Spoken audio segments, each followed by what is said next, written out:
Good morning all of you. आज 14 अगस्त 2024 है।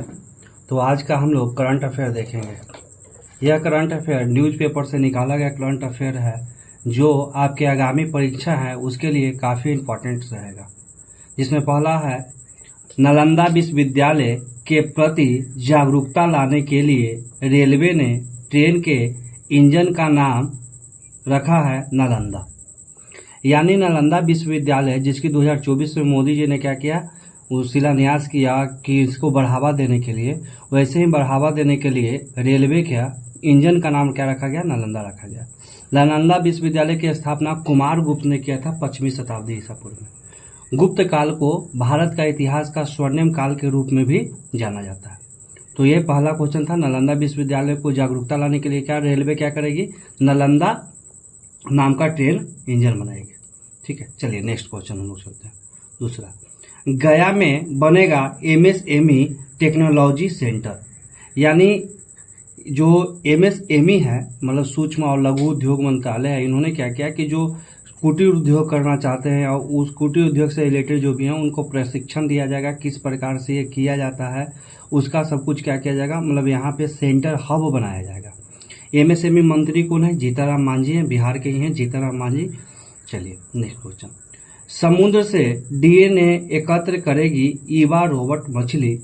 ठीक है, तो एक समुद्र में क्या करेगी, हम लोगों को पता चलेगा क्या कि समुद्र में हमारा जीवन किस प्रकार से निर्माण हुआ है, हमारा जीवन कैसे आया है, या मछली का जीवन किस प्रकार से, समुद्र में जीवन किस प्रकार की होगी, सबसे पहले किस प्रकार के जीव और कैसे जीव बने होंगे। इसके लिए एक डीएनए एकत्र करने वाली एक ईव नाम का रोबोट बनाया गया है, जो मछली के शेप में रहेगी।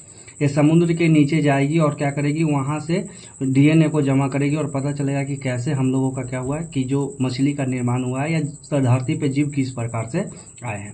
ईव का जो निर्माण कर रही है, जो रोबोट मछली ईव है, उसका निर्माण कर रही है ईटीएच ज्यूरिख विश्वविद्यालय कर रही है। स्विट्जरलैंड की एक विश्वविद्यालय है, वहां पे क्या कर रही है, ईटीएच ज्यूरिख विश्वविद्यालय है, वो क्या कर रही है, ईव नामक मछली का निर्माण किया। चलिए नेक्स्ट हम लोग देखते हैं। अब जगदम्बिका पाल होंगे वक्फ विधेयक के लिए गठित जेपीसी के अध्यक्ष। जेपीसी का मतलब क्या होता है, ज्वाइंट पार्लियामेंट्री कमेटी। तो ज्वाइंट पार्लियामेंट्री कमेटी जो बन रही है वक्फ विधेयक के लिए, कि वक्फ विधेयक में क्या क्या सुधार किया जाएगा, जिसको वक्फ बोर्ड के वाले हम पिछले करंट अफेयर में पढ़ाए थे। तो वक्फ विधेयक में क्या क्या सुधार लाना चाहिए, इसके लिए एक ज्वाइंट पार्लियामेंट्री कमेटी गठन किया गया है, जिसके अध्यक्ष किनको बनाया गया है, जगदम्बिका पाल को बनाया गया है, जगदम्बिका पाल को बनाया गया है। इसमें 31 सदस्यों का ये ज्वाइंट पार्लियामेंट्री समिति है, जिसमें 21 को जो है वो लोकसभा से सदस्य होंगे और राज्यसभा से 10 सदस्य होंगे। और इसके अध्यक्ष कौन होंगे, जगदम्बिका पाल होंगे, इनके अध्यक्ष होंगे। चलिए नेक्स्ट क्वेश्चन हम लोग देखते हैं।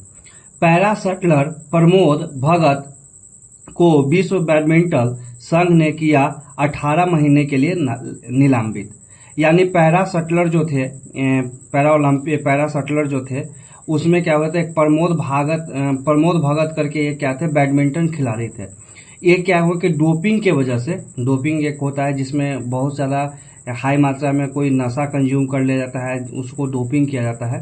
वो एक्स्ट्रा जितना वर्क एफिशिएंसी होता है उससे कई गुना ज़्यादा वर्क काम हम लोग करना शुरू करते हैं, वो डोपिंग कहलाता है। तो प्रमोद भगत को क्या कर दिया गया है, बैन कर दिया है। किसने बैन किया है, तो विश्व बैडमिंटन संघ ने क्या कर दिया, इसको बैन कर दिया गया है। कितने महीने के लिए, 18 महीने के लिए बैन कर दिया गया है। ठीक है, इससे पहले ये जो प्रमोद भागवत हैं वो टोक्यो पैरा ओलंपिक में क्या जीते थे, गोल्ड विजेता थे।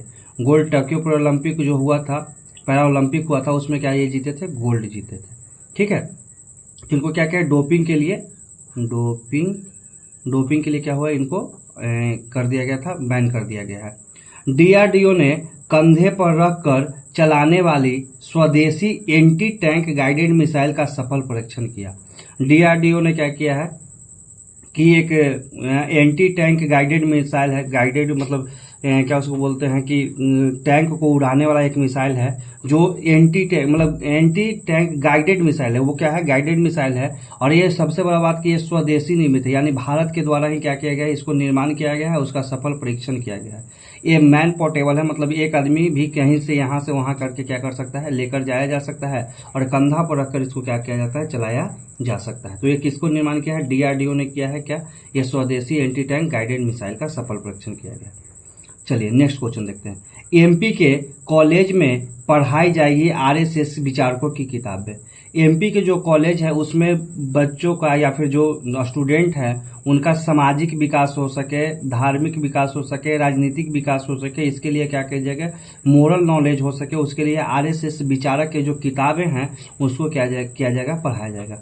ऐसा नहीं कि सिर्फ आरएसएस की ही किताबें पढ़ाई जाएगी, और भी बहुत सी किताबें जिसको पढ़ाई जाएगी, लेकिन आरएसएस के अधिकतर किताबें जो है वो आरएसएस की किताबें हैं, राष्ट्रीय स्वयंसेवक संघ की किताबें हैं, इसीलिए क्या होता है, इंपॉर्टेंट है।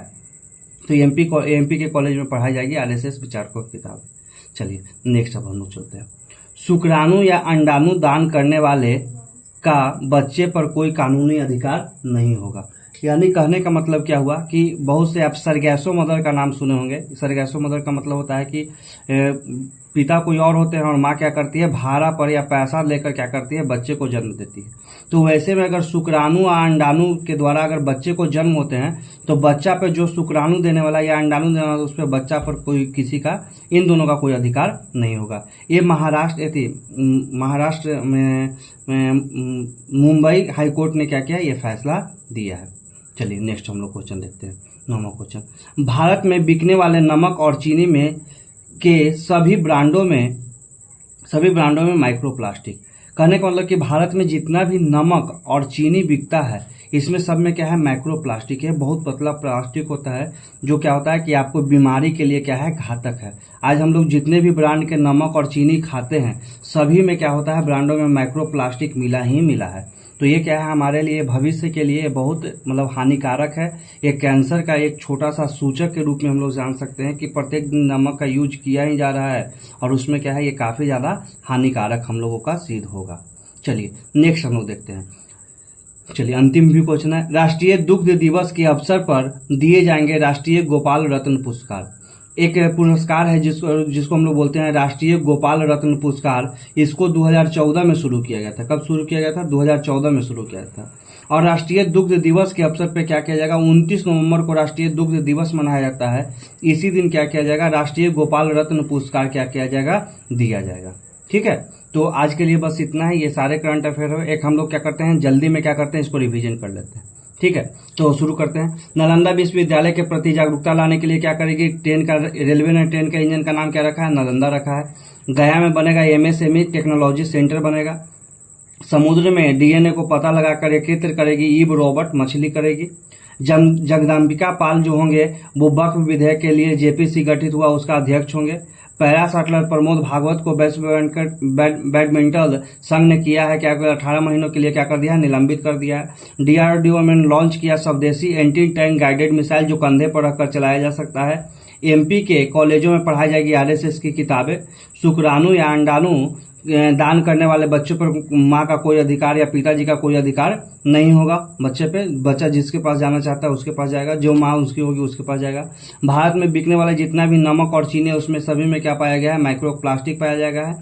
आगे दिया जाएगा राष्ट्रीय गोपाल रत्न पुरस्कार किस दिन दिया जाएगा, राष्ट्रीय दूध दिवस के दिन में दिया जाएगा। ये 29 नवंबर को क्या मनाया जाता है, राष्ट्रीय दुग्ध दिवस मनाया जाता है।